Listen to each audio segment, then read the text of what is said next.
İlk önce özellikle vefatının 4. yıl dönümünde Fesih Hoca rahmetle anıyorum. Ve 4 yıl geçti vefatından sonra.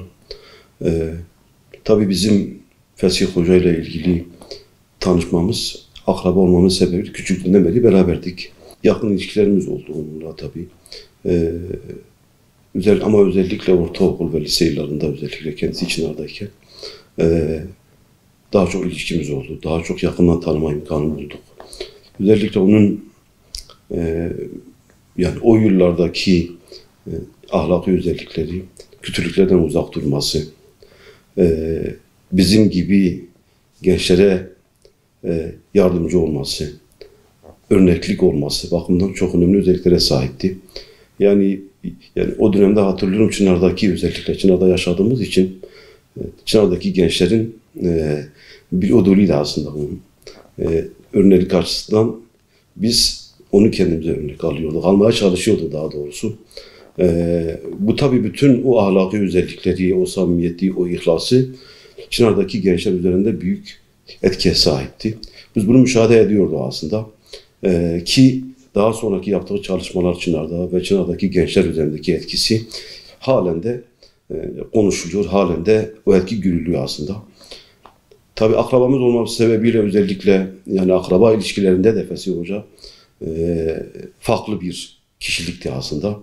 Bizleri soruyordu, çocuklarımızı soruyordu. Sadece bizleri de tek değil. Akraba dediğimiz vakit evet akrabamız da ama Çınar küçük olması sebebiyle hemen oradaki bütün dava arkadaşlarını soruyordu.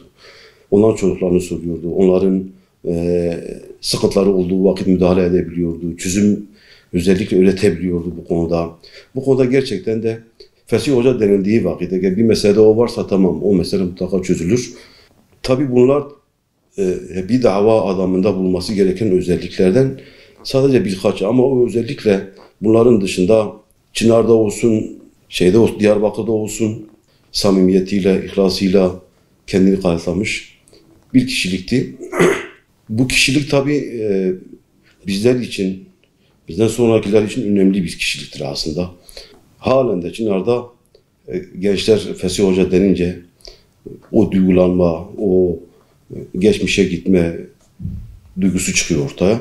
Tabii bunun birçok özelliği var. Hem bir iman özelliği var, davaya olan sadakati var ve bunun yanında adanmışlık var aslında onun hayatında. Bu adanmışlığı tabii biz onun çeşitli hayat evrelerinde bunu görüyoruz aslında. Yani hem gençliğinde bu dava için ömür tüketmesi, hem lise yıllarında hem üniversite yıllarında camiden camiye koşması, bazen gece evlere gelmemesi, camide sabahlaması, öğrenci evlerinde sabahlaması bunun göstergesiydi aslında. Yani gençken bile kendini feda etmişti. Üniversite yıllarında da bu çalışmalara devam etti. Bildiğiniz gibi üniversiteyi Diyarbakır'da okudu ama sık sık Çınar'a gidip geliyordu. Çınar'a geldiği vakit de o kesinlikle evde kalmıyordu. Mutlaka gençlerin ortamında, gençlerin yanında onu görüyorduk aslında. Bu tabii bizi derinden etkileyen bir şeydi aslında. Yani sürekli çalışmalarda bulunması gençler üzerinde etkili oluyordu ve onlara abilik ediyordu. Sonra üniversiteyi bitirdi. Üniversite yıllarında da davası için mücadele etmesi, bazı bedeller ödendiği özellikle o dönemde ve daha sonra ataması oldu, öğretmen oldu. Yani bir kişinin hayatında bu önemli bir noktadır aslında. Yani maddi olarak belli bir düzeye gelme, rahatlama ama o ne yaptı? Bir iki yıldan sonra öğretmenliği bıraktı kendi davası için. Bu da aslında bir adanmışlıktır aslında. Sonraki yıllarda kim memleketinden, ailesinden, annesinden, babasından, akrabalarından, doğduğu yerden uzaklaştı davası için.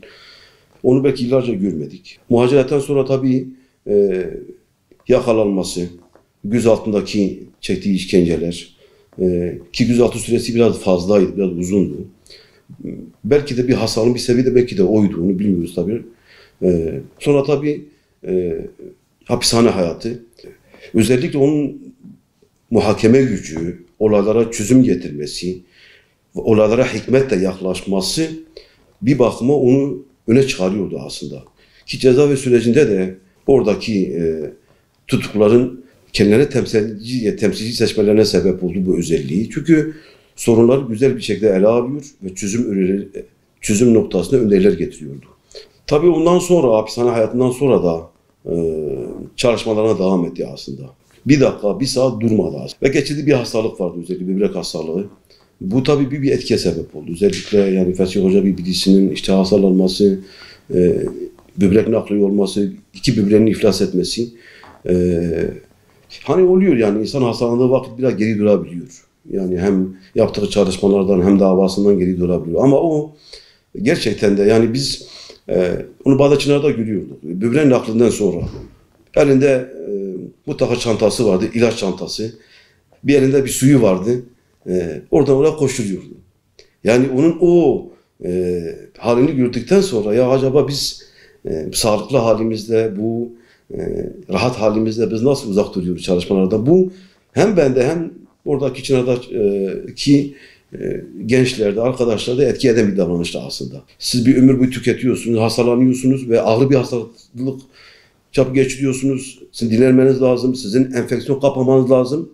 Ve buna rağmen Fesih Hoca durmadı. Bu da bir evreydi aslında. Sonra bir hastalık, işte Covid hastalığı. Yani insanların içeri tıkıldığı, insanların artık dışarı çıkmadığı, kendilerini muhafaza ettiği bir dönem.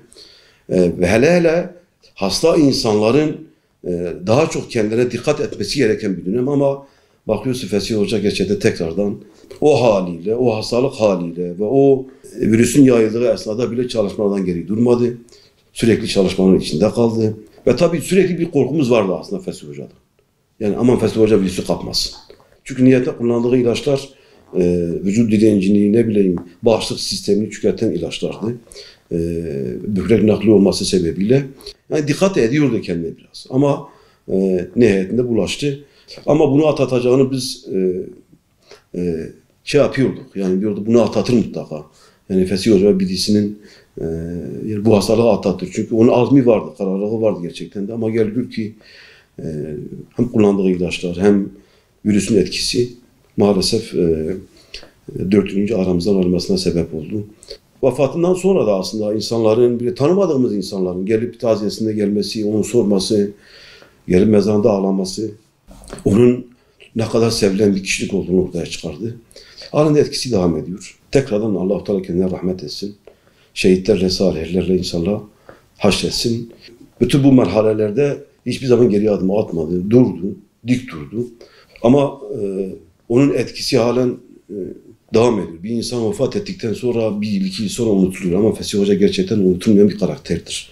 Ve halen Çınar'da Fesih Hoca denince dediğim şekilde sevgisi, işte saygısı halen devam eden, etkisi halen devam eden bir kişilik.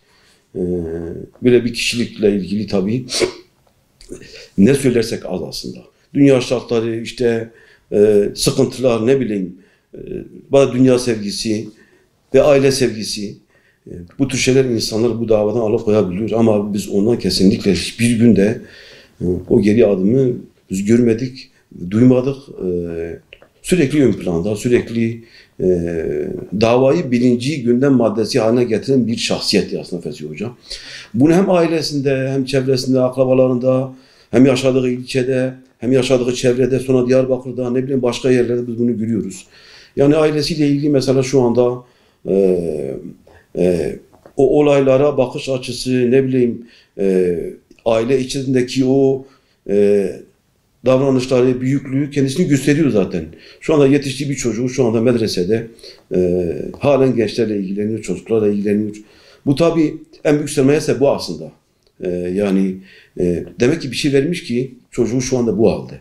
Ama tekrardan özellikle vefatının yıl dönümünde rahmet anıyoruz.